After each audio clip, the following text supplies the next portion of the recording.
Okay, friends, once again, welcome back and very good afternoon to everybody.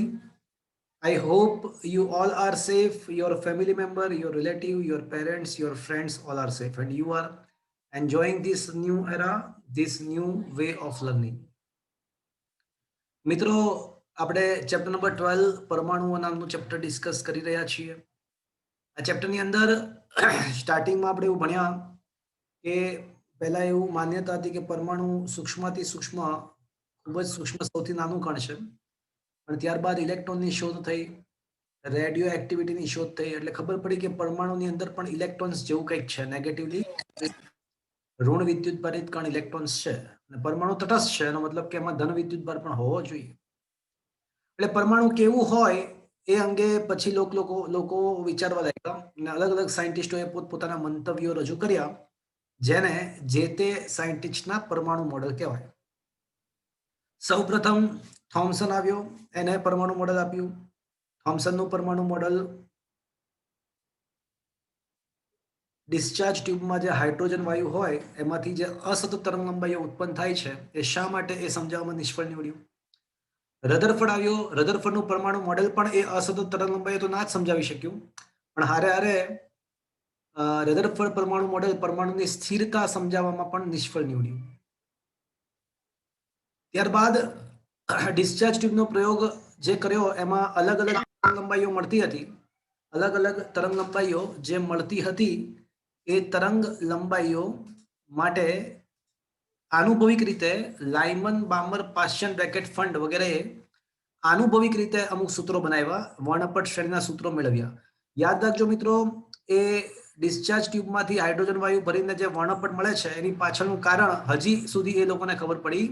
આપણે ઇતિહાસમાં અત્યારે જઈ રહ્યા છીએ, આપણને બધું ખબર છે, પણ ત્યારે એ લોકોને હજી સુધી ખબર પડી નહોતી. છતાં પણ એ લોકોએ જે વર્ણપટ શ્રેણીના સમીકરણો પોતાની જાતે વિચારીને બનાવી નાખ્યા. પણ હજી સુધી એ લોકોને એ ખબર નથી કે આ અલગ અલગ અસતત તરંગ લંબાઈઓ શા માટે ઉત્પન્ન થાય છે, એ ખબર નથી. ત્યારબાદ બોહર આવ્યો. બોહરે પ્રચલિત ભૌતિક શાસ્ત્રની વિરુદ્ધમાં જઈને અમુક અધિતર્ક આપ્યા, અમુક પૂર્વધારણાઓ આપી, અમુક સ્વીકૃતિઓ આપી. પ્રચલિત ભૌતિક શાસ્ત્ર અનુસાર જો ન્યુક્લિયસની આસપાસ કોઈ ઇલેક્ટ્રોન ભ્રમણ કરતો હોય તો એ પ્રવેગી ગતિ કહેવાય, અને પ્રવેગી ગતિ કરતો વિદ્યુતભાર ડેફિનેટલી મેક્સવેલના મત અનુસાર વિદ્યુત ચુંબકીય વિકિરણનું ઉત્સર્જન કરતો હોવો જોઈએ. આથી વિરુદ્ધમાં બોહરે એવું જણાવ્યું કે ન્યુક્લિયસની આસપાસ અમુક કક્ષાઓમાં ઇલેક્ટ્રોન જો હોય ને તો એ કોઈ પણ પ્રકારની ઉર્જાનું ઉત્સર્જન કરતા નથી. આવું કેમ એ ખબર નહીં. અને એવું પણ કીધું કે આવી કક્ષાઓ સ્થિર કક્ષાઓ છે અને ઇલેક્ટ્રોન્સ આવી કક્ષામાં જ્યારે હોય ત્યારે એનું કોણીય વેગમાન h/2π ના પૂર્ણાંક ગુણાંકમાં. સેકન્ડ સ્વીકૃતિ કે ભાઈ ઇલેક્ટ્રોન ન્યુક્લિયસની આસપાસ અસંખ્ય કક્ષાઓ પૈકી એવી કક્ષામાં હોઈ શકે જેમાં એનું કોણીય વેગમાન h/2π ના પૂર્ણાંક ગુણાંકમાં હોય. અને ત્રીજી એને અભિધારણા એ કરી, પૂર્વધારણા અભિધારણા, કે જ્યારે ઇલેક્ટ્રોન ઊંચા ઉર્જા સ્તરમાંથી નીચા ઉર્જા સ્તરમાં સંક્રાંતિ કરે ત્યારે બે ઉર્જા સ્તરના તફાવત જેટલી ઉર્જાનું ફોટોન સ્વરૂપે ઉત્સર્જન કરશે. ત્રીજી પૂર્વધારણા જે છે ને એ ત્રીજી સ્વીકૃતિ તો સમજેબલ છે, એ તો ઉર્જા સંરક્ષણના નિયમ સાથે જ સુસંગત છે કે ભાઈ ઊંચા ઉર્જા સ્તરમાંથી નીચા ઉર્જા સ્તરમાં આવે તો ઉર્જા ઘટે તો એ જાય ક્યાં, તો કે ભાઈ ફોટોન સ્વરૂપે ઉત્સર્જન પામે. એટલે ત્રીજી પૂર્વધારણાને સાબિત કરવાની જરૂર નથી. પણ આજે આપણે ખતરનાક સસ્પેન્સ ઓપન કરવાના છીએ. આજે આપણે બે મહત્વના સસ્પેન્સ ઓપન કરીશું. એક તો ડિસ્ચાર્જ ટ્યુબમાં હાઇડ્રોજન વાયુ ભર્યા પછી ડિસ્ચાર્જ પસાર કરતા શા માટે અસતત તરંગ લંબાઈઓ ઉત્પન્ન થાય છે એનું કારણ સમજીશું, નંબર 1. અને નંબર 2, બોહરની જે પહેલી બે પૂર્વધારણાઓ છે ને કે અમુક કક્ષકમાં જ્યારે ઇલેક્ટ્રોન હોય તો એ ઉર્જાનું ઉત્સર્જન ના કરે, એ શા માટે, એવું શા માટે, અને કોણીય વેગમાન h/2π કેમ ના પૂર્ણાંક ગુણાંકમાં કેમ છે, તો એની પણ એ સસ્પેન્સ પણ આજે ઓપન કરીશું. એટલે આજે અત્યાર સુધી ઘણા લેક્ચરથી એક પ્રશ્ન હતો કે ભાઈ ન્યુક્લિયસની આસપાસ જો ઇલેક્ટ્રોન હોય અને ભ્રમણ કરતો હોય તો પોતાનામાંથી વિકિરણનું ઉત્સર્જન કરવું જ જોઈએ, કારણ કે પ્રવેગી વિદ્યુતભાર વિકિરણનું ઉત્સર્જન કરે. પણ બોહરે એક અધિતર્ક આપ્યો કે એવું નથી હોતું, તો એવું શા માટે, તો આજે એ સસ્પેન્સ ઓપન કરીશું મિત્રો. આજે ફરીવાર કહું છું, આજનું લેક્ચર ખૂબ જ મહત્વનું છે. આજે બે મહત્વની વાત કરવાની છે. એક તો ડિસ્ચાર્જ ટ્યુબમાં વાયુ ભર્યો હોય તો શા માટે અસતત તરંગ લંબાઈઓનું ઉત્સર્જન થાય એનું કારણ શું છે? બીજા શબ્દોમાં લાઇમન બામર પાશ્ચન બ્રેકેટ ફંડ શ્રેણીઓ જે ઉત્પન્ન થાય છે એના પાછળનું કારણ શું છે? નંબર 1. નંબર 2, બોહરના અધિતર્કોની સ્વીકૃતિ, પણ આ બોહરની જે સ્વીકૃતિઓ છે એની સાબિતી પણ આજે કરીશું. મિત્રો લેટ અસ સ્ટાર્ટ. તમે લોકો ક્વેશ્ચન નંબર આઈ થિંક આપણે ભણી ચૂક્યા છીએ. ક્વેશ્ચન નંબર છેલ્લે આપણે 15 ક્વેશ્ચન સુધી મારા ખ્યાલથી ડિસ્કસ કર્યું છે. Right friends? Yes or no? Yes sir. આયનીકરણ ઉર્જા અને ઉત્તેજન ઉર્જાની વાત કરી હશે, હા કે ના? હા સર. મિત્રો હવે આપણે સૌથી પહેલા ડિસ્ચાર્જ ટ્યુબમાં હાઇડ્રોજન વાયુ ભરીએ તો શા માટે અસતત તરંગ લંબાઈઓનું ઉત્સર્જન થાય છે એનું કારણ અને એની સાબિતી સમજીશું. તો ક્વેશ્ચન એવો છે કે હાઇડ્રોજન પરમાણુ માટે ઉર્જાનું સમીકરણ લખો અને તે પરથી 1/λ સમથિંગ સમથિંગ સાબિત કરો. 4 માર્ક્સનો પ્રશ્ન. આજે હું 3 પ્રશ્ન ચલાવીશ. એ 3 પ્રશ્નો 4 માર્ક્સમાં તમારે તૈયાર કરવાના છે. આ ચેપ્ટરમાં કુલ 8 માર્ક્સનું વેઇટેજ છે. 4 MCQ અને 4 માર્ક્સનો એક પ્રશ્ન. ચલો સૌથી પહેલા ઉર્જાનું સૂત્ર લખીએ. હાઇડ્રોજન પરમાણુ માટે ઉર્જાનું સૂત્ર.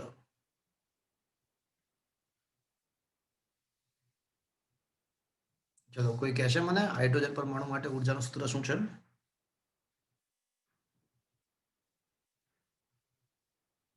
માઇનસ એમની 4 ઘાત z બરાબર 1 upon 8 એપ્સિલોન સ્ક્વેર n²h². હવે કોઈ ઊંચું ઉર્જા સ્તર ith ઉર્જા સ્તર છે તો EI બરાબર જો વિચારે તો અહીંયા NI લખવું પડશે. અને એ જ પ્રમાણે જો ith ઉર્જા સ્તર માટે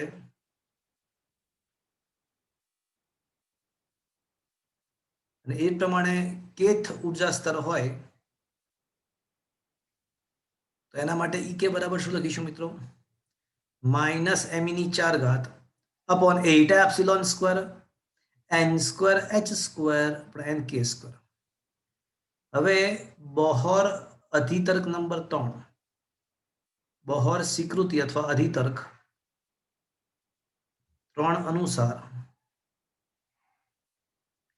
માની લો કે ડિસ્ચાર્જ ટ્યુબની અંદરથી જ્યારે ડિસ્ચાર્જ પસાર થયો ત્યારે ઇલેક્ટ્રોન ઉત્તેજિત થયો અને ઊંચા ઉર્જા સ્તર EI માંથી હવે એ નીચા ઉર્જા સ્તરમાં EK માં સંક્રાંતિ કરે તો આ બે ઉર્જા સ્તરના તફાવત જેટલી ઉર્જાનો ફોટોન્સ ઉત્પન્ન કરે. તો EI - EK = HFIK. ચલો EI નું સૂત્ર મૂકીએ. માઇનસ એમની 4 ઘાત upon 8 epsilon square h² ni² minus minus plus એમની 4 ઘાત upon 8 epsilon square h² nk². અને આ f ના બદલે c/λ લખું તો ચાલશે? Is it okay friends? ચાલશે? Yes or no? Yes sir. Yes sir. ચલો તો હવે hc/λ IK ને સૂત્રનો કરતા બનાવીએ છીએ અને આ રાઈટ સાઈડ છે ને એમાં એમની 4 ઘાત common upon 8 epsilon square common h² common. તો 1 ધન પદ પહેલા લખીએ છીએ nk² માઇનસ 1/ni². આવું લખાઈ શકે મિત્રો? હા સર. Is it clear? હવે આ HC ને નીચે મોકલી દઈએ તો 1/λ IK = એમની 4 ઘાત upon 8 epsilon square h² into CH એટલે CH³ થશે.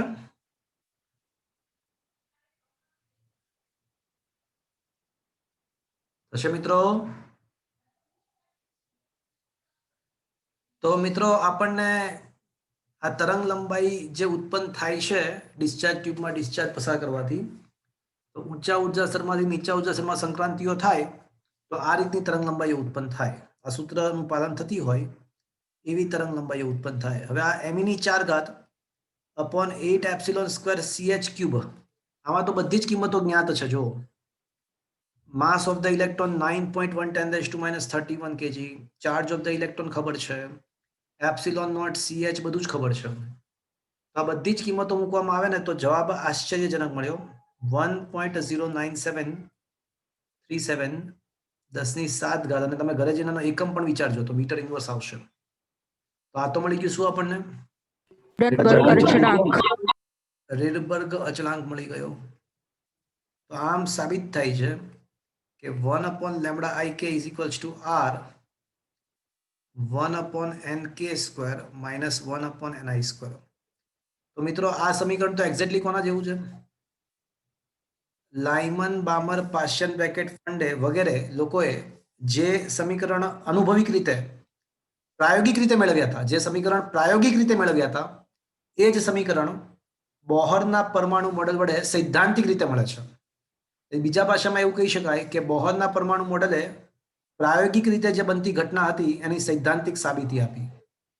એટલે ત્રીજા શબ્દમાં એવું પણ કહી શકાય કે બોહરે એ સમજાવી દીધું કે આવી અસતત તરંગ લંબાઈઓ શા માટે ઉત્પન્ન થાય છે, અથવા એવું કહી શકાય કે બોહર પરમાણુ મોડેલ વડે આપણે હાઇડ્રોજન પરમાણુનું વર્ણપટ નો જે અભ્યાસ છે એની સમજૂતી મેળવી શક્યા. એટલે હાઇડ્રોજન પરમાણુનું વર્ણપટ સમજી શક્યા. વધારે સચોટ કહીએ તો જ્યારે ઇલેક્ટ્રોન વધારે સચોટ કહીએ તો માની લો કે આ ન્યુક્લિયસ છે અને ન્યુક્લિયસની આસપાસ અલગ અલગ કક્ષકો છે, અલગ અલગ કક્ષાઓ છે. n = 1 કક્ષા, 2 કક્ષા, 3 કક્ષા,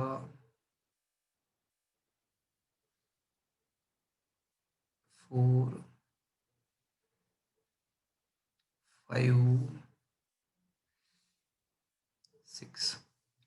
હવે જ્યારે ઇલેક્ટ્રોન કોઈ પણ કક્ષા બીજામાંથી પહેલામાં, કોઈ પણ કક્ષા ઇલેક્ટ્રોન હવે જ્યારે કોઈ પણ કક્ષામાંથી જેમ કે બીજામાંથી પહેલામાં આવવું, અથવા ત્રીજામાંથી પહેલામાં આવવું, અથવા ચોથામાંથી પહેલામાં આવવું, અથવા પાંચમામાંથી પ્રથમમાં આવવું, આવી કોઈ પણ કક્ષામાંથી પ્રથમ કક્ષામાં સંક્રાંતિ કરે ને તો કોઈ પણ કક્ષા, એટલે અહીંયા ni ની કિંમત ગમે તે હોઈ શકે. આ સમીકરણમાં ni ની કિંમત ગમે તે હોઈ શકે, અહીંયા 1 થઈ જાય. અહીંયા 1/1² 1/1² - 1/2² 3² 4². તો આ કઈ શ્રેણી બની કહેવાય મિત્રો? લાયમન. કોઈ પણ કક્ષામાંથી ઇલેક્ટ્રોન ધારો કે બીજી કક્ષામાં આવે છે, ત્રીજામાંથી બીજામાં, ચોથામાંથી, પાંચમામાંથી બીજામાં કે છઠ્ઠામાંથી બીજામાં, તો બામર શ્રેણી ઉત્પન્ન થઈ કહેવાય. કોઈ પણ કક્ષકમાંથી ઇલેક્ટ્રોન ત્રીજી કક્ષામાં સંક્રાંતિ કરે, ઇલેક્ટ્રોન જો કોઈ પણ કક્ષામાંથી ત્રીજી કક્ષામાં સંક્રાંતિ કરે, છઠ્ઠામાંથી ત્રીજામાં, પાંચમામાંથી કે ચોથામાં, તો પછી એ બનશે અમારી બ્રેકેટ પાશ્યન શ્રેણી બનશે. કોઈ પણ માંથી ચોથામાં સંક્રાંતિ થાય તો બ્રેકેટ, અને કોઈ પણ માંથી પાંચમા સંક્રાંતિ થાય તો ફંડ શ્રેણી બને. Is that clear friends?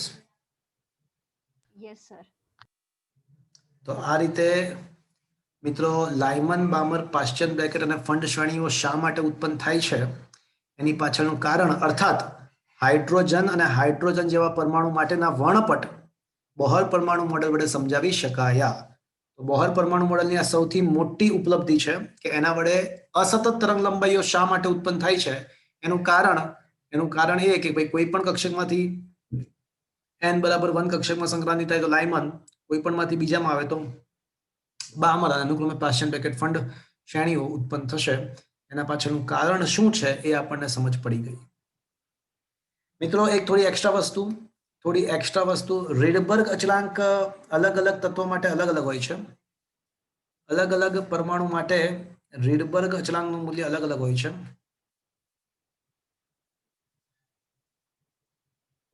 ખરેખર રીડબર્ગ અચળાંકનું મૂલ્ય આ રીતે આપવામાં આવે છે, જ્યાં r અનંત એટલે એ જ કિંમત 1.09737 વાળી 10⁻7 metre inverse. M is the ઇલેક્ટ્રોનનું દળ અને capital M is equals to પરમાણુનું દળ. હવે લોકોને આવું ખબર ક્યાંથી પડી તમને એ પણ જણાવી દઉં મિત્રો. આ ખરેખર છે ને અહીંયા આગળ બધે ઝેડ સ્ક્વેર હતું, તમને યાદ હોય તો મુખ્ય સૂત્રમાં યાદ છે. તો એ રીતે કરતા જાઓ તો છેક સુધી કરતા જાઓ તો જવાબમાં પણ ઝેડ સ્ક્વેર આવે. એટલે યાદ રાખજો મિત્રો, હાઇડ્રોજેનિક પરમાણુ હોય ને તો અહીંયા ઇન્ટુ 1/λ સૂત્રમાં ઇન્ટુ ઝેડ સ્ક્વેર આવે. એટલે હિલિયમ હોય તો ઝેડ બરાબર 2, લિથિયમ હોય તો ઝેડ બરાબર 3 વગેરે વગેરે. પણ મિત્રો હાઇડ્રોજનના જ સમસ્થાનિકો છે ડ્યુટેરિયમ અને ટીટીયમ. તો મિત્રો એના માટે તો ઝેડ બરાબર શું આવશે? 1. તો ચાહે હાઇડ્રોજન હોય, ડ્યુટેરિયમ હોય કે ટીટેનિયમ હોય, એ બધા માટે ઝેડ વન જ આવશે, હા કે ના? હા સર. તો પછી એ બધાના વર્ણપટની તરંગ લંબાઈઓ પણ કેવી મળવી જોઈએ? સરખી જ મળે ને. સરખી જ મળવી જોઈએ, પરંતુ એવું માલુમ પડ્યું કે હાઇડ્રોજન, ડ્યુટેરિયમ અને ટીટિયમ ના વર્ણપટમાં થોડીક ભિન્નતા હતી. આ સમીકરણ અનુસાર તો સમાન જ મળવા જોઈએ વર્ણપટ, પણ થોડીક ભિન્નતા હતી. એ ભિન્નતા પાછળનું કારણ રીડબર્ગ અચળાંક હતો. રીડબર્ગ અચળાંકના મૂલ્યો થોડા અલગ હશે જો, કારણ કે દ્રવ્યમાન અલગ અલગ હોય પરમાણુનું. Is that clear? હા સર. તો રીડબર્ગ અચળાંકનું મૂલ્ય આમ તો 1.09737 જ આવે, પણ અલગ અલગ પરમાણુમાં દ્રવ્યમાન અલગ અલગ હોય એટલે થોડોક આગું પાછું થાય આ મૂલ્ય, અને એને કારણે વર્ણપટ રેખાઓ પણ થોડી આગી પાછી થાય. અને સાચું કહું તો આ ઘટના વડે જ ડ્યુટેરિયમ, આ ઘટના વડે જ મર્ફી, બ્રિકવેડે વગેરે એ ભારે હાઇડ્રોજન એટલે કે ડ્યુટેરોનની શોધ કરી હતી. આ ઘટના પરથી જ ડ્યુટેરોનની શોધ થઈ શકી હતી. તો મિત્રો આ એક્સ્ટ્રા વસ્તુ તમને કીધી, તમારી ટેક્સ્ટબુકમાં નથી, પણ નીટની અંદર એડવાન્સની અંદર એકવાર ક્વેશ્ચન પૂછાઈ ગયો હતો કે હાઇડ્રોજન અને ડ્યુટેરિયમ બંને સમસ્થાનિકો હોવા છતાં પણ તેમના વર્ણપટમાં શા માટે ભિન્નતા જોવા મળે છે? તેના વર્ણપટની ભિન્નતા પાછળનું કારણ શું છે? તો વર્ણપટની ભિન્નતા પાછળનું કારણ એ છે કે તેમના દ્રવ્યમાન અલગ અલગ હોવાથી તેમના રીડબર્ગ અચળાંકનું મૂલ્ય પણ થોડું અલગ અલગ હશે, એટલા માટે. Is that clear? હા સર. તો મિત્રો એક સસ્પેન્સ આજે ઓપન કર્યું. કયું સસ્પેન્સ? કયું સસ્પેન્સ ઓપન કર્યું મિત્રો આજે? કે અસતત તરંગ લંબાઈઓ શા માટે ઉત્પન્ન થાય છે? અસતત તરંગ લંબાઈઓ ઉત્પન્ન થવા પાછળનું કારણ શું છે એ સસ્પેન્સ તો ઓપન થઈ ગયું, પણ હવે મહાન સસ્પેન્સ આપણે ઓપન કરવાનું છે. કયું? એટલે બોહરના અધિતર્કો. હા, કે ભાઈ મેક્સવેલના વિદ્યુત ચુંબકીય વાદ અનુસાર તો ન્યુક્લિયસની આસપાસ ભ્રમણ કરતો ઇલેક્ટ્રોન ફરજિયાતપણે શું કરવો જોઈએ? વિકિરણ, કારણ કે પ્રવેગી ગતિ છે, વર્તુળ ગતિ એ પ્રવેગી ગતિ છે, તો પ્રવેગી ગતિ કરતો વિદ્યુત ભાગ ફરજિયાતપણે શું કરે? વિદ્યુત ચુંબકીય વિકિરણનું ઉત્સર્જન કરે. પણ બોહરે ત્યાં આગળ રિસ્ટ્રિક્શન મૂક્યું કે અમુક કક્ષાકોમાં આવું થતું નથી. તો એવું શા માટે? અને એક કક્ષકોમાં એનું કોણીય વેગમાન h/2π ના પૂર્ણાંકમાં છે, એવું પણ શા માટે? તો મિત્રો એકદમ ઝક્કાસ, અદ્ભુત, તમને મજા આવી જશે મિત્રો, ખતરનાક છે, બહુ મજા આવી જશે. મિત્રો આ 16મો ક્વેશ્ચન 4 માર્ક્સમાં તૈયાર કરવાનો, થોડી એક્સ્ટ્રા ઇન્ફોર્મેશન પણ બોક્સની અંદર આપેલી જ છે, અને આ વર્ણપટ રેખાઓનું કારણ શું છે એ પણ આ બધું બતાવ્યું છે ચાર્ટ સાથે. ઓકે, હવે એકદમ ઝકાસ વાત, બોહર પરમાણુ મોડલની બીજી અધિતર્કની સાબિતી સમજાવો, અથવા કોણીય વેગમાનનું ક્વોન્ટમીકરણ કઈ રીતે થાય છે એની સમજૂતી આપો. બીજા અધિતર્કના કોણીય વેગમાનનું ક્વોન્ટમીકરણ કેમ થાય છે એનું કારણ આપો. તો મિત્રો હવે એકદમ અદ્ભુત વસ્તુ કરવાની છે. તમારા મગજ હલી જશે, મજા આવી જશે. સૌથી પહેલી વાત,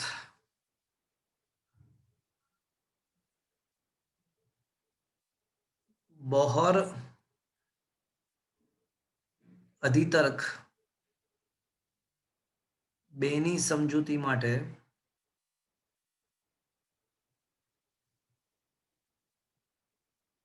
દ બ્રોગલીએ નંબર 1 એવું ધાર્યું કે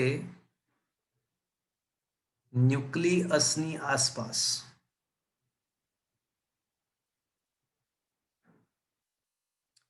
ઇલેક્ટ્રોન ન્યુક્લિયસની આસપાસ ઇલેક્ટ્રોન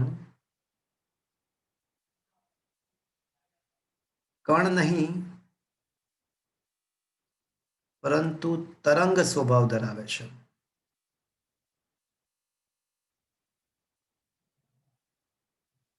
નંબર 1. નંબર 2, બીજી વાત તેણે એવું પણ કીધું કે આ ઇલેક્ટ્રોનને રજૂ કરતા તરંગ આ ઇલેક્ટ્રોન ને રજૂ કરતા તરંગો સ્થિત તરંગો હોવા જોઈએ. ઇલેક્ટ્રોનને રજૂ કરતા તરંગો સ્થિત તરંગો હોવા જોઈએ. શું કામ? કારણ કે જો સ્થિત તરંગ ના હોય, જો સ્થિત તરંગ ના હોય તો શું થાય કે ભાઈ તો પછી એ અનંત અંતરે વયા જાય. એટલે એ સ્થિત તરંગ છે તો એનો મતલબ કે એની સાથે સંકળાયેલી ઉર્જા ત્યાં જે ભાગમાં તરંગો છે ત્યાં જ રહેશે. ઉર્જાનો જો પ્રગામી હાર્મોનિક તરંગો છે ને ઉર્જાનું વહન કરે, પણ સ્થિત તરંગો ઉર્જાનું વહન ના કરે. આ ઇલેક્ટ્રોનને રજૂ કરતા તરંગો સ્થિત તરંગો હોવા જોઈએ.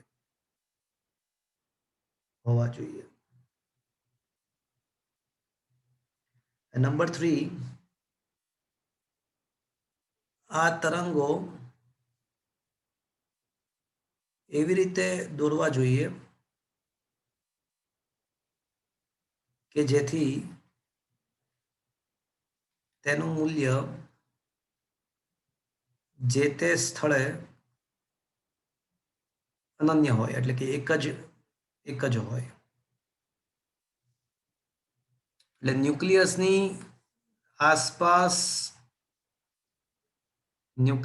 આસપાસ કોઈ કક્ષામાં મારે તરંગો બનાવવા છે. ઇલેક્ટ્રોન, હવે જો મિત્રો ખતરનાક વસ્તુ થઈ. અત્યાર સુધી આપણે ઇલેક્ટ્રોનને કણ પ્રકૃતિમાં છે એવું ધારતા હતા, પણ અહીંયા આગળ ઇલેક્ટ્રોન કણ પ્રકૃતિમાં છે જ નહીં, તરંગ પ્રકૃતિમાં છે. અને એને રજૂ કરતા તરંગો હવે હું દોરી રહ્યો છું, પણ આ તરંગો મારે ફરજિયાતપણે એવી રીતે દોરવા જોઈએ કે જેથી કરીને જે જગ્યાથી એ સ્ટાર્ટ થાય છે ત્યાં પાછા પૂરા થઈ જવા જોઈએ. નકર તો શું થાય ખબર છે? જો આવું મેં ના કર્યું હોત ને, ધારો કે અહીંયા જ્યાંથી શરૂઆત થઈ ત્યાં પતાવ્યું નહીં, જો આવું ના કર્યું, ધારો કે આવું કર્યું હોત તો શું થાત વિચારો? તો એક જ જગ્યાએ ઇલેક્ટ્રોન, એક જ જગ્યાએ તરંગ વિધેયના બે મૂલ્ય મળત, એક જ જગ્યાએ તરંગ વિધેયના બે કિંમતો મળત. અને એનો મતલબ કે એક જ જગ્યાએ ઇલેક્ટ્રોન હોવાની 2 સંભાવનાઓ મળત. પણ એક બિંદુ જે તે જગ્યાએ ઇલેક્ટ્રોન હોવાની માત્ર એક જ સંભાવનાઓ હોઈ શકે, એક કરતા વધારે સંભાવના ના હોઈ શકે.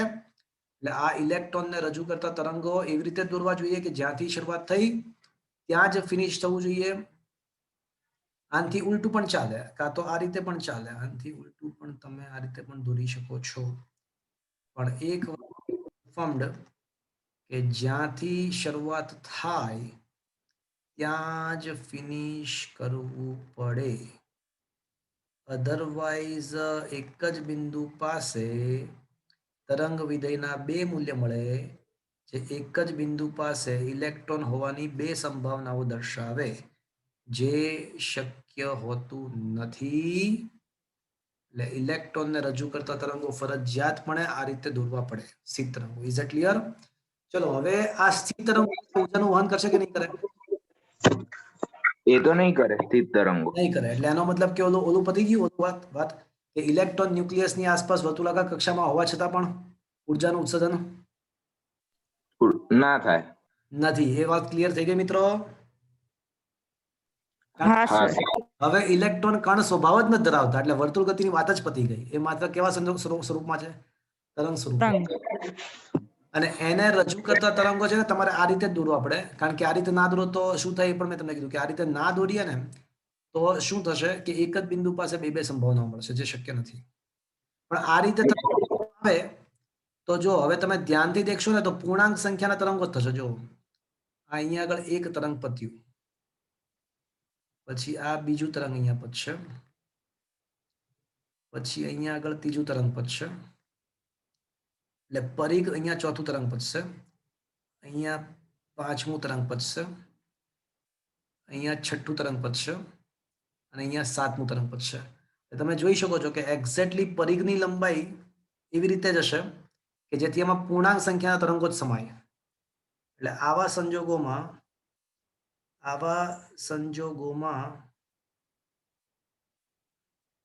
પરિઘ પર પૂર્ણાંક સંખ્યાના તરંગો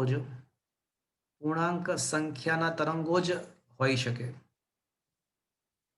ને સર આ રીતે ના દોરીએ તો પછી ઉર્જાનું બી વહન થઈ જાય ને?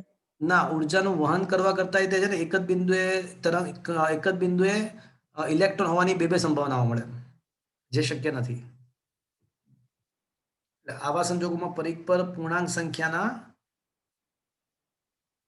તરંગો હોવા જોઈએ. અર્થાત પરિઘની લંબાઈ 2πr બરાબર કેના વિશે n લેમ્બડા. જો કે અહીંયા આગળ n બરાબર 7 છે, પણ એ 7 હોઈ શકે, 5 હોઈ શકે, 6 હોઈ શકે, 2 હોઈ શકે, પૂર્ણાંક સંખ્યામાં હોવી જોઈએ. Is it clear? તો પરિઘની લંબાઈ should be equals to n into lambda, કારણ કે અહીંયા આગળ છે ને 7 તરંગો એટલે 7 લેમ્બડા થાય.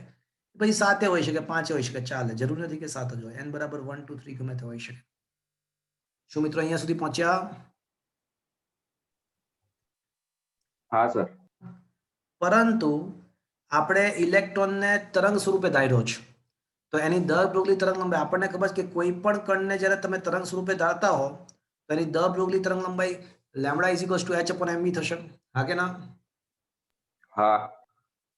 તો એનો મતલબ એવો થયો કે 2πr is equals two n લેમ્બડાના બદલે h/mv. હવે mv ઇન્ટુ r ને સૂત્રનો કરતા બનાવો, mv ઇન્ટુ r ને સૂત્રનો કરતા બનાવો તો રાઈટ સાઈડ શું આવશે? nh/2π આવી ગયું. તો પણ mvr તો શું છે મિત્રો? કોણીય વેગમાન L. તો આમ સાબિત થાય છે કે કોણીય વેગમાન L બરાબર nh/2π. તો શું મિત્રો બોહરના જે બધા અધિતર્કો હતા એ સુસંગત રીતે સાબિત થઈ ગયા હવે? હા સર. તો એકદમ જકાસ વસ્તુ હતી ને. તો આમ હવે આપણને ખબર પડી કે બોહર પરમાણુ મોડેલ જે હતું એ વખતે એને જે અધિતર્કો આપ્યા હતા એ અધિતર્કો ભલે એ વખતે માત્ર પૂર્વ ધારણાઓ હતી, પરંતુ એને પાછળથી દ્વૈત સ્વભાવ, દ્રવ્ય અને વિકિરણના દ્વૈત સ્વભાવની ડ બ્રોગલીની પરિકલ્પના પરથી એ અધિતર્કો સાબિત પણ થયા. અને આપણને નવી વાત એ પણ શીખવા મળી કે ન્યુક્લિયસની આસપાસ ઇલેક્ટ્રોન આપણે જે ધારતા હતા અત્યાર સુધી એવા સ્વરૂપે નથી હોતું. ન્યુક્લિયસની આસપાસ ઇલેક્ટ્રોન કેવા સ્વરૂપે ધારવું જોઈએ મિત્રો? તરંગ સ્વરૂપે. સ્થિત તરંગો સ્વરૂપે. હા, તરંગ. હા, એટલે એ તરંગ સ્વભાવ ધરાવે છે અને એને રજૂ કરતા તરંગો સ્થિત તરંગો હોવા જોઈએ. Is it clear? સર આમાં તો એ સાબિતી ના આવે ને કે એને કણ કેમ નહીં લેવાનું, એની તો સાબિતી નહીં. એ તો ભાઈ કુદરતી વસ્તુ છે. માનવી આજ દિન સુધી નથી સમજી શક્યો કે કયા સંજોગોમાં એ કયું વર્તન કરશે. જેમ કે વિકિરણ કેવા સંજોગોમાં તરંગ પ્રકૃતિ ધરાવે છે અને કેવા સંજોગોમાં કણ પ્રકૃતિ ધરાવે છે, આ માનવીની સમજની પરે છે. એ જ પ્રમાણે દ્રવ્ય સામાન્ય સંજોગોમાં કણ પ્રકૃતિ, પણ અમુક સંજોગોમાં એ તરંગ પ્રકૃતિ પણ ધરાવી શકે છે. એવું કેમ? એ તો માનવીની સમજની પરે છે. Is it clear? Yes sir. તો મિત્રો એક જક્કાસ વાત પતિ અહીંયા આગળ 4 માર્ક્સનો એક પ્રશ્ન પતી ગયો કે દ બ્રોગલીની પરિકલ્પનાનો ઉપયોગ કરીને આપણે કોણીય વેગમાનનું ક્વોન્ટમીકરણ અર્થાત બોહરના બીજા અધિતર્કને સાબિત કર્યો. તો મિત્રો એકવાર ફટાફટ થિયરી જોઈ લઈએ. જો ઇતિહાસ શું કહે છે? બોહરે તેના પરમાણુ મોડેલમાં રજૂ કરેલી કેટલીક સ્વીકૃતિઓમાં સૌથી વધુ ક્વેશ્ચન માર્ક વાળી ક્વેશ્ચનેબલ કોઈ સ્વીકૃતિ હોય તો તે કોણીય વેગમાનનું ક્વોન્ટમીકરણ છે. અને અચાનક એને ક્યાંથી વિચાર આવી ગયો? વિચાર આવ્યો તો આવ્યો, પણ એવું કેમ? તો આવું કેમ? h/2π ના પૂર્ણાંક ગુણાંકમાં જ હોવા જોઈએ એવું કેમ? તો બોહરે આ મોડેલ રજૂ કર્યું એના 10 વર્ષ પછી ફ્રેન્ચ ભૌતિક વિજ્ઞાની લુઈ ડ બ્રોગલીએ એની સાબિતી આપી. તો આ ઇતિહાસ છે અને હવે આપણે એને વાંચીએ. જો એમાં બોરે એમને આપી દીધું સૂત્ર. બોરે તો અધિતર્કો આપ્યા હતા, એ તો સાબિતી વગર ના આપી દીધા હતા. એને તો એવું કીધું કે ભાઈ પ્રચલિત, એ વખતે પ્રચલિત ભૌતિકશાસ્ત્ર પ્રચલિત હતું, પણ એની એની એ તેલ પીવા ગયું. હું જે કહું એ સાચું, ભલે હું મારી સાબિતી હું નથી આપી શકતો, પણ હું કહું એ સાચું છે. એટલે એને તો આમનામ જ આપી દીધા હતા, અને સાબિતી તો પછી થયા. તો જો સૌથી પહેલી વાત, આ 3 વસ્તુ ઇમ્પોર્ટન્ટ છે. સૌથી પહેલું, દ બ્રોગલીએ એવી દલીલ કરી કે ન્યુક્લિયસની આસપાસ વર્તુળાકાર કક્ષામાં ઇલેક્ટ્રોન કયા સ્વરૂપે છે? ઇલેક્ટ્રોનને કણ નહીં પરંતુ તરંગ. સ્વરૂપે છે તેવું જોવું જોઈએ. નંબર 1. નંબર 2, પરમાણુની સ્થિરતા માટે ઇલેક્ટ્રોન એવી જ કક્ષામાં ભ્રમણ કરી શકે કે જ્યાં તેનું ઉર્જાનું ઉત્સર્જન ના કરતો હોય.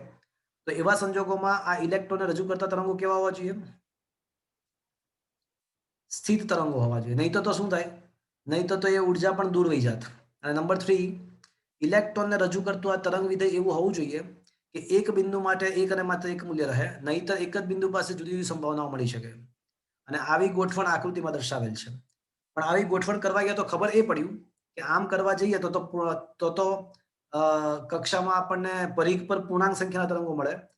તો આમ આવી રીતે ઉપરની 3 કન્ડિશનનું પાલન થાય એવી રીતે ગોઠવણી કરીએ તો આપણને પરિઘ પર પૂર્ણાંક સંખ્યાના તરંગો મળશે, અર્થાત 2πr = n લેમ્ડા. બસ પછી તો બધું સાબિતી છે. Is that clear friends? શું આ થિયરી સમજમાં આવ્યો? હા સર. હા સર. અને મિત્રો હવે આજનો છેલ્લો ક્વેશ્ચન, 18મો અને 19મો બંને ભેગા થઈને 4 માર્ક્સમાં પૂછાઈ શકે. 18મો અને 19મો બંને ક્વેશ્ચન્સ ભેગા થઈ અને 4 માર્ક્સમાં આવી શકે.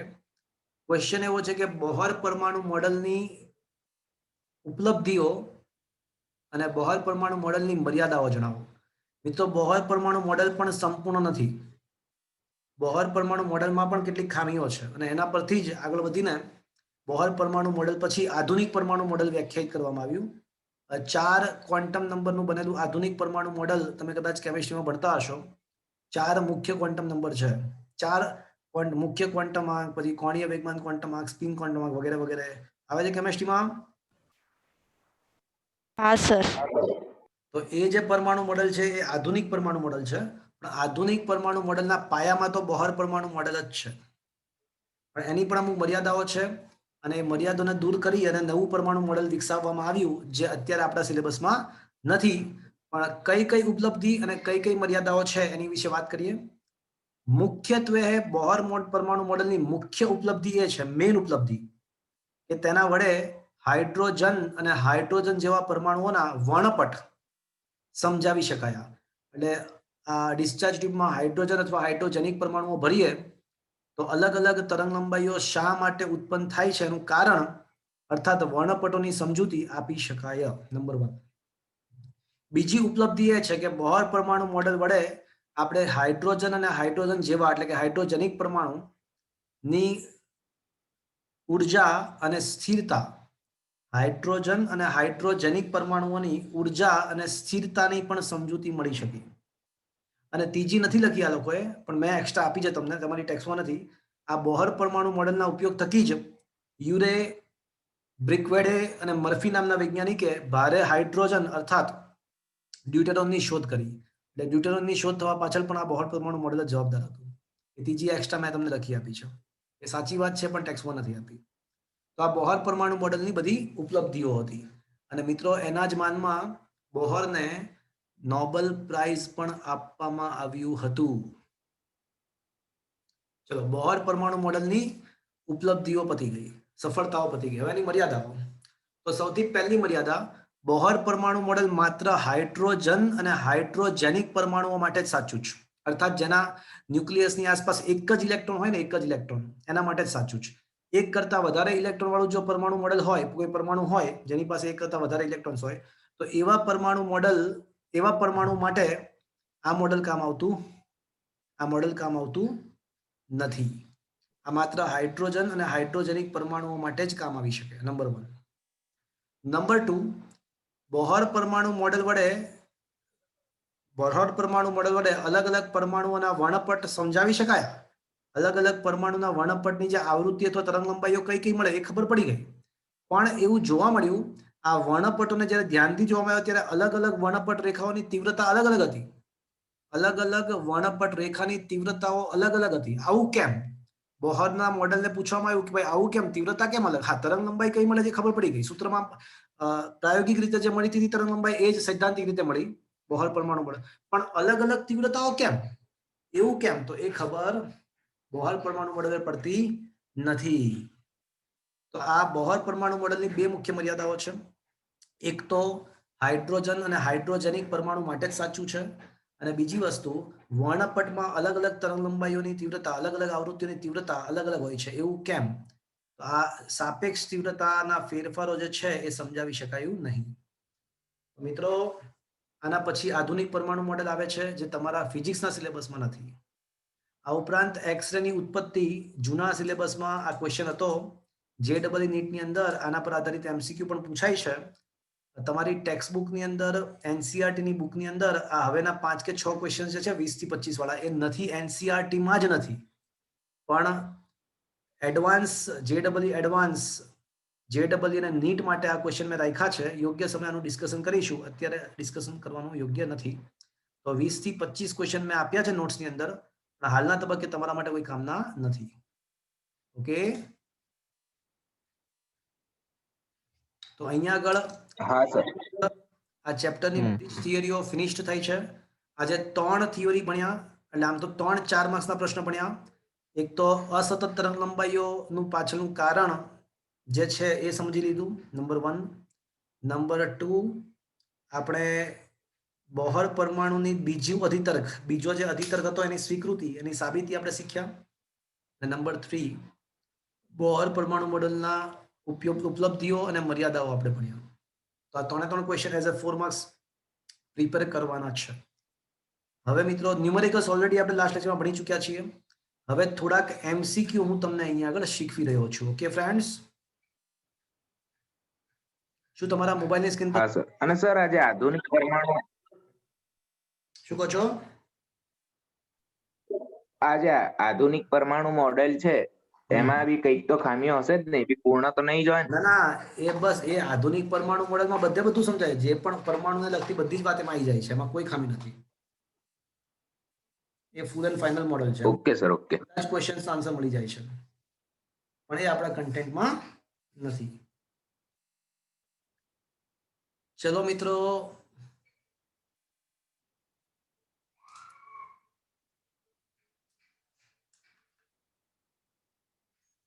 ચલો ક્વેશ્ચન નંબર 1.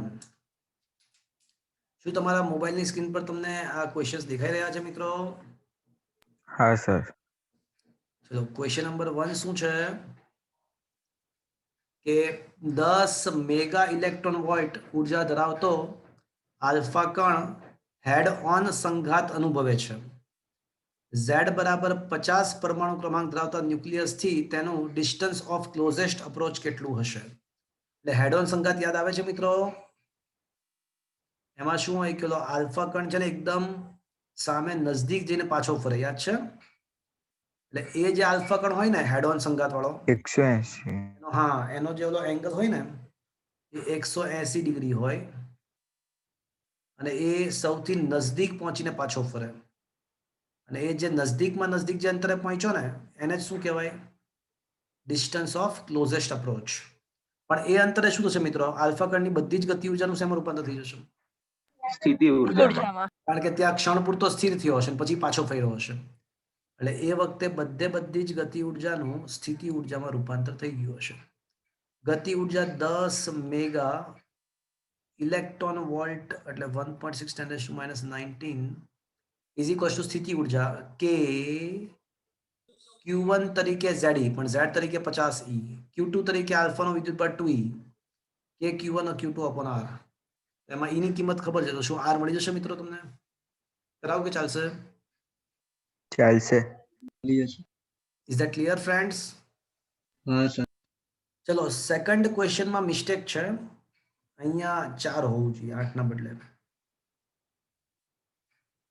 હાઇડ્રોજન પરમાણુમાં ઇલેક્ટ્રોનની સ્થિતિ ઉર્જા કે Q1 Q2 upon R, એટલે આપણને ખબર છે કે -ke²/r હોય.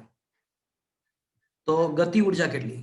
તો સ્થિતિ ઉર્જાનું અડધું કરો તો કુલ ઉર્જા મળે અને માઇનસ નું પ્લસ કરી નાખો તો ગતિ ઉર્જા. ચલો તો 4 ઓપ્શન માંથી શું આન્સર આવશે ગતિ ઉર્જા માટે? E square upon 8 pi epsilon r. Is that clear, friends? Is it okay? હા સર. ચલો મિત્રો, MCQ નંબર 3 ખૂબ જ અગત્યનો, અને હવે હું તમને જે શીખવાડું છું એ JEE નીટ અને ગુજસેટ માટે ખૂબ જ મહત્વનું છે. Now I am going to discuss a very important topic with respect to JEE and NEET. GUJCET, JEE અને NEET માટેના ખૂબ જ મહત્વની વાત હવે હું તમને શીખવી રહ્યો છું મિત્રો. Really a very important thing.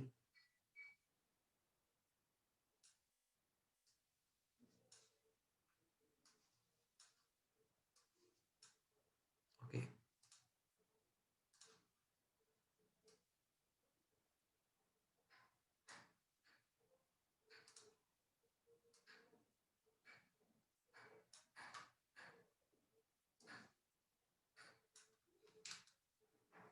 Now everybody please listen.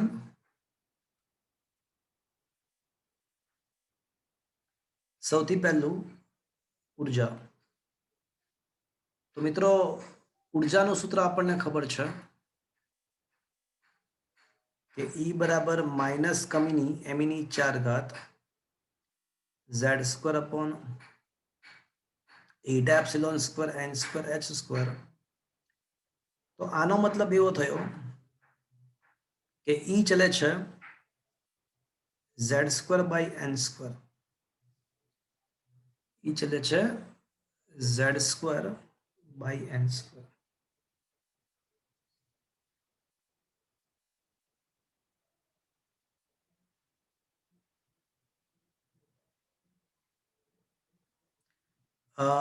અને આપેલા પરમાણુ માટે જો Z ફિક્સ્ડ હોય, જો Z ની કિંમત ફિક્સ્ડ હોય એટલે પરમાણુ એનો એ જ રહેતો હોય, તો E ચલે છે શું આવશે?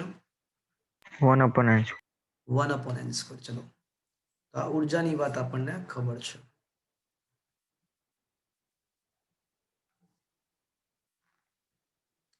ચલો હવે સેકન્ડ થિંગ જોઈએ આપણે, તો ત્રિજ્યા. તો મિત્રો, ત્રિજ્યાનું સૂત્ર આપણને ખબર છે. ત્રિજ્યાનું સૂત્ર શું છે મિત્રો? બોલો. R બરાબર n square h square epsilon naught upon pi m square z. તો that means R ચલે છે n સ્ક્વેર બાય z, અને જો પરમાણુ ફિક્સ્ડ હોય તો R ચલે છે n square. So that is the relation between the n and z. ત્રિજ્યા અને n વચ્ચેનો આ સંબંધ થયો. ચલો નંબર 3.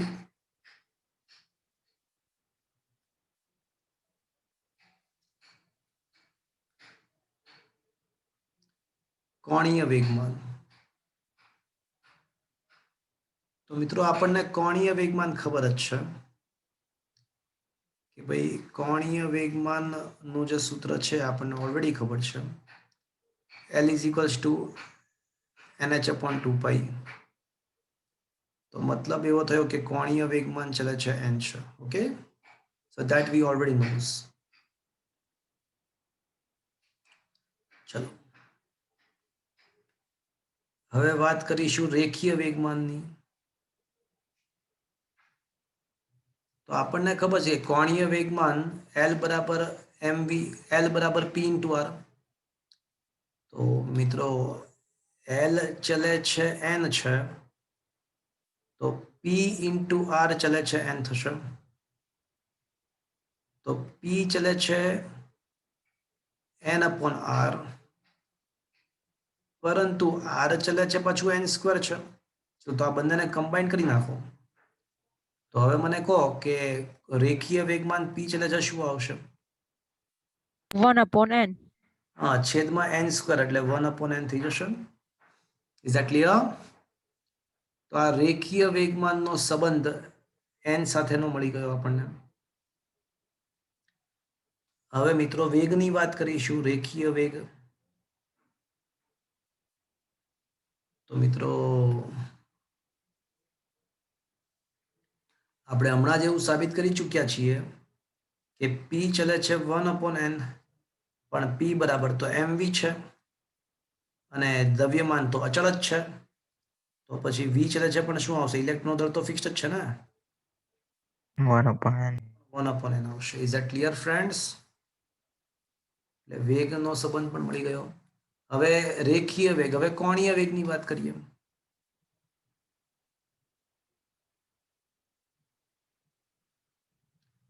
કોણીય વેગની વાત કરીશું મિત્રો આપણે.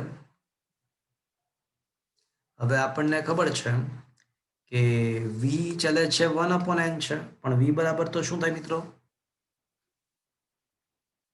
r omega.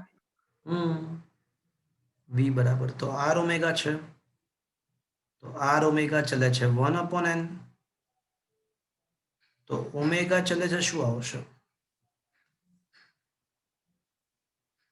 1/nr, અને પાછું r ચલે છે તો n સ્ક્વેર છે, તો આ બંનેને કમ્બાઈન કરો તો ઓમેગા ચલે છે શું? n cube.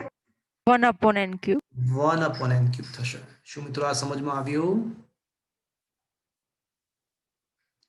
Yes or no? Yes, sir. ચલો હવે આવૃત્તિનો વિચાર કરીએ. તો મિત્રો ઓમેગા તો ઓમેગા બરાબર તો 2πf થાય. ઓમેગા ચલે છે 1/n ક્યુબ. ઓમેગા તો આપણને ખબર છે કે 2π × f છે, તો એનો મતલબ 2π તો અચળ છે, તો પછી f ચલે છે પણ શું આવશે મિત્રો? 1/n cube. 1/n ક્યુબ જ આવશે. Is that clear friends? Yes or no? ચલો હવે આવર્તકાળની વાત કરીએ. તો આવર્તકાળ આપણને ખબર છે કે આવૃત્તિનો વ્યસ્ત છે. આપણે એવું ભણી ચૂક્યા, સાબિત કરી ચૂક્યા છીએ કે f ચલે છે 1/n ક્યુબ છે, તો f તો 1/ આવર્તકાળ કહેવાય, તો 1/ આવર્તકાળ ચલે છે 1/n ક્યુબ, તો પછી t ચલે છે શું આવશે? n cube. n cube. ચલો શું મિત્રો આ સમજમાં આવ્યું? ચલો નંબર 9.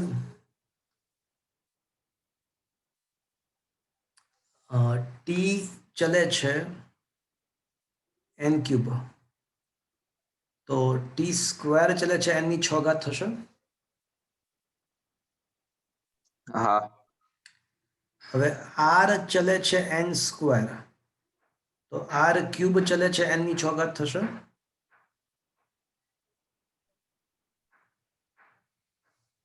યસ ઓર નો? હા. તો ચલો આ બંનેને, t સ્ક્વેર ચલે છે n ક્યુબ અને n ક્યુબ ચલે છે r ક્યુબ, t સ્ક્વેર ચલે છે n ની 6 ઘાત અને n ની 6 ઘાત ચલે છે r ક્યુબ, તો આ બંનેને કમ્બાઈન કરો તો t સ્ક્વેર ચલે છે શું આવી જશે મિત્રો? t square ચલે છે r cube. તો આ કોની યાદ અપાવે છે?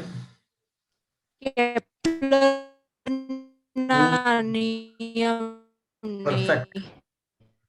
આ કેપ્લરનો કોણ બોલાવો?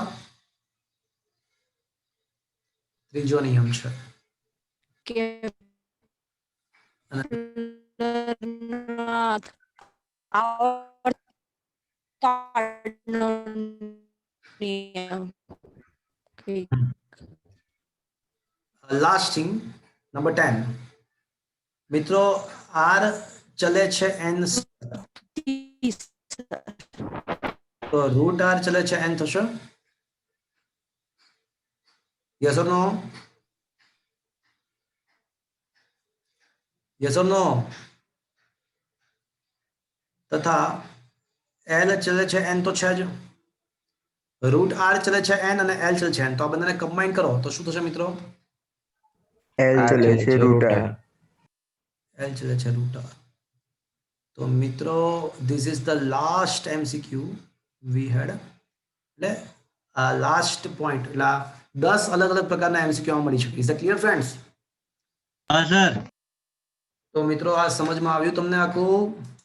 હા સર. તો આમાં અહીંયા શું આન્સર આવશે? બોહરના અધિતર્કમાં અનુસાર root r. हाँ l चला रूट r આવશે. Option C. ऑप्शन सी आया बात समझ में? हाँ सर આનો સ્ક્રીનશોટ મોકલી દઈશ તમારે ફરજિયાતપણે નોટ્સની સામેની સાઈડ લખી નાખજો હા બધું. Okay sir It's a very important. It is important for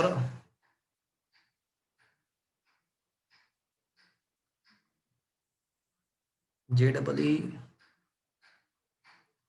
NEET good set. Okay, हाँ सर चलो next question. Question number 4.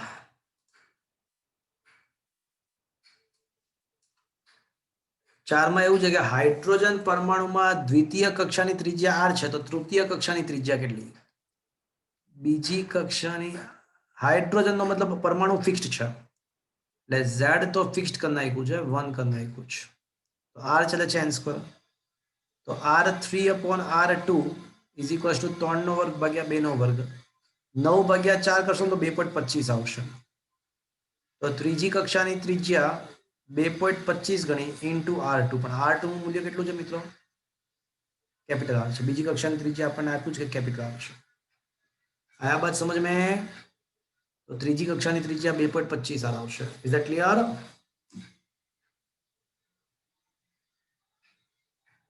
ચલો પાંચમો MCQ.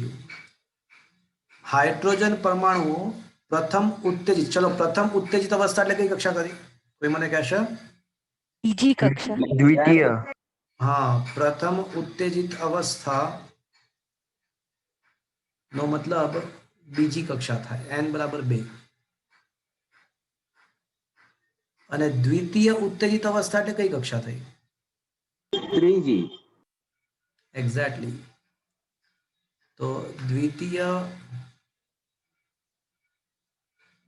ઉત્તેજિત અવસ્થા નો मतलब n बराबर 3 તો એનો ગુણોત્તર એટલે બીજી કક્ષા પ્રથમ ઉત્તેજિત અને દ્વિતીય ઉત્તેજિત અવસ્થાની ઉર્જાનો ગુણોત્તર પૂછ્યો છે તો મિત્રો આપણને ખબર છે કે ઉર્જા ચલે છે 1/n² તો E2/3 એટલે ઉલટું થશે 3/2 થશે હા કે ના?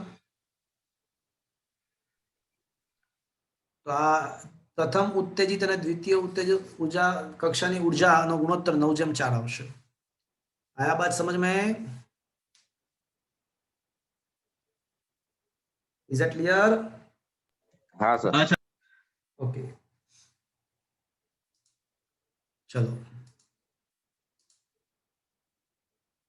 Next question.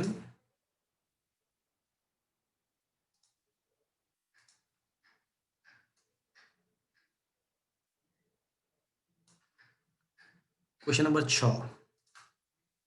क्वेश्चन एवो છે કે લિથિયમ પરમાણુ ની પાંચમી કક્ષામાં ઇલેક્ટ્રોનનું કોણીય વેગમાન. ચલો કોણીય વેગમાનનું સૂત્ર શું છે મિત્રો? NH/2π અને પાંચમી કક્ષા હોય તો શું આવી જશે?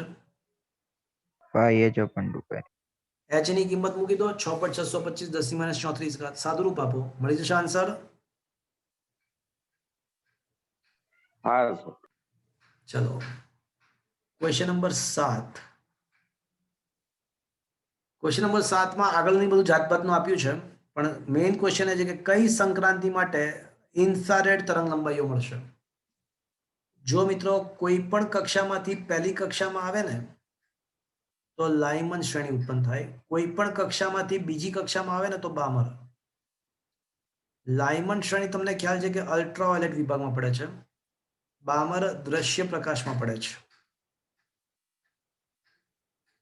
અને કોઈ પણ કક્ષામાંથી ત્રીજી ચોથી અને પાંચમી કક્ષામાં આવે તો અનુક્રમે પાસ્ચન બ્રેકેટ અને ફંડ ઓપ્શન ડી પણ આ બધું ઇન્ફ્રારેડમાં પડે છે. તો હવે ક્વેશ્ચન એ છે કે આપણે ઇન્ફ્રારેડ વિભાગમાં જોઈએ છે તો જો બીજામાંથી પહેલામાં આવે તો લાઇમન શ્રેણી આવે. ડી ડી ડી ત્રીજામાંથી બીજામાં આવે કોઈ પણમાંથી બીજામાં આવે તો બામર. ચોથામાંથી બીજામાં આવે તો પણ બામર.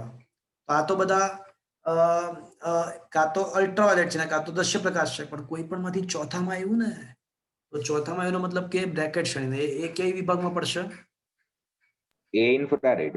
હા તો આમાં કયો જવાબ આવશે આપણો? ચોથામાં ऑप्शन डी ऑप्शन डी आवश्य. आया बात समझ में? Is that clear? Yes sir. चलो नेक्स्ट क्वेश्चन.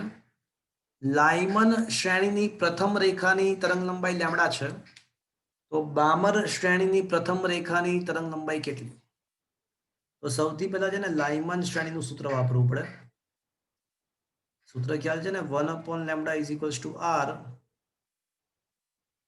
1/1² minus 1/n². પ્રથમ રેખા, તો n ની કઈ કિંમત મૂકવાની તમારે પ્રથમ રેખા માટે? 2. તો 2 મૂકી દઈએ. તો 1/1² માઇનસ 1/2², 2 નો વર્ગ 4, તો 1 માઇનસ 1/4 એટલે 3r/4 થશે. સમીકરણ નંબર 1. તો લાઇમનની વાત પતી ગઈ. હવે કોની વાત કરીશું? બામર. તો બામર શ્રેણી માટે સૂત્ર છે 1/λ is equals to r 1/2² minus 1/n². જે n સ્ટાર્ટ ફ્રોમ શું થશે? તો 1/λ'. બામર શ્રેણીની પ્રથમ રેખા માટે n ની કઈ કિંમત મૂકી જોઈએ મારે? 3. 5r/6. તો આનો સાદુરૂપ આપશો ને, તો 9 માંથી 4 જાય તો 5r/36, 9 ચોક 36 થશે. હા? સમીકરણ 1/2 કરો તો 1/λ/1/λ', તો 3r/4/5r/36. તો આ અંશમાં λ' છેદમાં લેમ્ડા, તો અહીંયા આવશે 36 ગુણ્યા 3, r કેન્સલ, ને છેદમાં 5 ગુણ્યા 4. 8 ચોક નહીં, 9 ચોક 36, 9 ચોક 36, 9 × 27/5. 27/5 આમ લેમ્ડા. સાબિત થાય છે કે λ' 27/5 લેમ્ડા છે. કોઈ option? Option A. Option A is the right answer. आया बात समझ में friends? It is a good question. समझ में આવ્યું? हाँ सर. चलो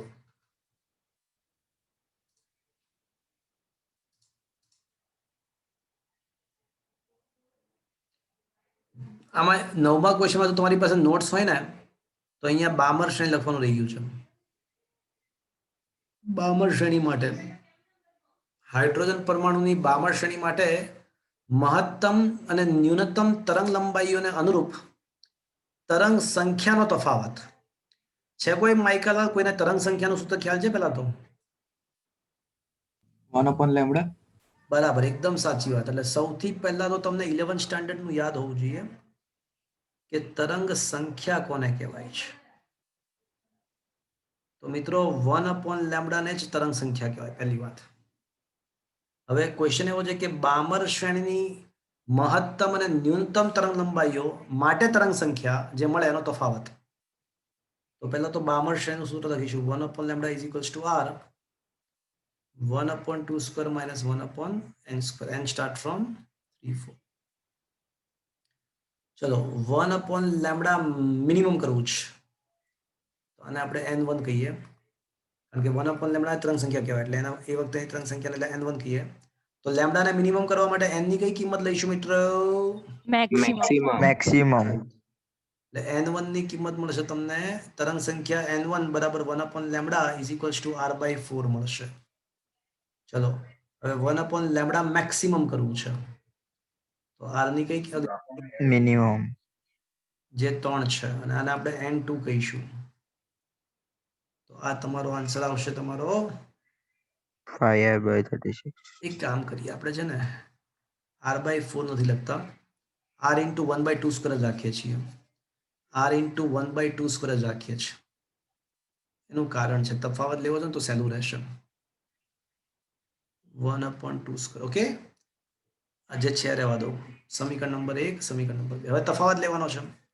લેટ અસ ટેક ધ તફાવત, બંને તરંગ સંખ્યાઓનો તફાવત. તો r common 1/2² minus 1/2² minus minus plus 1/3². સમજમાં આવ્યું મિત્રો? શું કર્યું? તો છેલ્લે r/9 રહેશે. તો આ તરંગ સંખ્યાનો તફાવત r/9 1.097 ડિવાઇડ બાય 9 કરી નાખો, એટલે આમાંથી કોઈ આન્સર આવી જશે. લગભગ આ આન્સર આવી જશે. Is that clear? हाँ सर. हाँ सर. આયા બાત સમજ મેં? પણ અહીંયા બામર શ્રેણી છે એવું લખવું પડે. અને કોઈ પણ શ્રેણી માટે પૂછાઈ શકે, કોઈ પણ શ્રેણી માટે પૂછાઈ શકે. ચલો 10મો ક્વેશ્ચન. હાઇડ્રોજન પરમાણુમાં પ્રથમ કક્ષા માટે ન્યૂનતમ ઉત્તેજિત સ્થિતિમાન કેટલું? તો ઇલેક્ટ્રોન પ્રથમ કક્ષામાં છે અને સૌથી નાનામાં નાનું ઉત્તેજન થવું તો કઈ કક્ષામાં જશે? બીજી કક્ષામાં જાય ને. હા, તો એના માટે કેટલી ઉર્જાની જરૂર પડે પહેલામાંથી બીજામાં જવા માટે? યાદ કરો. 10.2 યાદ કરો, બધું યાદ રાખવાનું કીધું હતું. 10.2 ની જરૂર પડે. તો ઉર્જા 10.2 ઇલેક્ટ્રોન વોલ્ટ, પણ ખાલી વોલ્ટેજ વિચારીએ, સ્થિતિમાન વિચારીએ તો એ નીકળી જાય. તો વોલ્ટેજ કેટલા? સ્થિતિ ઉર્જા 10.2, ઉર્જા 10.2 પણ વોલ્ટેજ કેટલા, સ્થિતિમાન કેટલું? તો 10.2 વોલ્ટ. ઉર્જા માટે ઇલેક્ટ્રોન વોલ્ટ આવે અને વોલ્ટેજ માટે ખાલી વોલ્ટ આવશે. Is it clear? તો સ્થિતિમાન 10.2 વોલ્ટ આવશે. અચ્છા, આયનીકરણ સ્થિતિમાન પૂછ્યું હોત તો? આ 13.6 તો હા, પ્રથમ કક્ષા માટે આયનીકરણ સ્થિતિમાન પૂછ્યું હોત ને તો 13.6 આવત. આયા બાત સમજ में? हाँ હા સર. ચલો 11મો ક્વેશ્ચન. હવે કોઈ મને 13.6 તો હા, આયનીકરણ ઉર્જા, આયનીકરણ થવા માટે ઉર્જા છે. પહેલી કક્ષામાં ઉર્જા -13.6 હોય તો આપણે +13.6 આપી દઈએ તો ઉડી જાય, આયનીકરણ થઈ જાય એનું. Okay sir, okay. હા, ચલો હવે 10.09 તો એટલી ઉર્જા આપણે આપીએ તો ઇલેક્ટ્રોન ધરાવસ્થાનો ઇલેક્ટ્રોન ક્યાં વયો જાય?